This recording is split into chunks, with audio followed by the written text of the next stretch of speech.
Hey, what's up? Welcome back. I had a couple people online ask for me to make a video on the Coolerworx shifter actually shifting. So in my previous video, I talked about the install, some basic tips and things to do. I've had the shifter for about a year now. I really love it. It's probably one of my favorite mods I've put on the car, as you pretty much have to deal with it every time you drive. So just gonna make a couple of quick notes, kind of maybe rehack some of the install tips, and then we will actually take a drive and I'll have my lady film because trying to talk and do that, it's just super loud. So we're going to do some dry shifting here with the car not on, and I'll show you the throw and a few other things. So let me flip the camera around. All right, so those that are familiar, this is the Coolerworx shifter for the 350Z.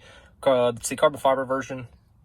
Again, I try to tell people every time they install these, on the bottom side of this block, there's 4 bolts that bolted into this plate, and you're not able to access those after you install this whole thing. So I'm always recommending to people to use red Loctite. Most of the time you would never use red because it's very difficult to ever get loose again. But you definitely want to have red because you can't access those bolts once it's installed. There's been a couple of people that have told me that those have backed out on them. So just be mindful of that.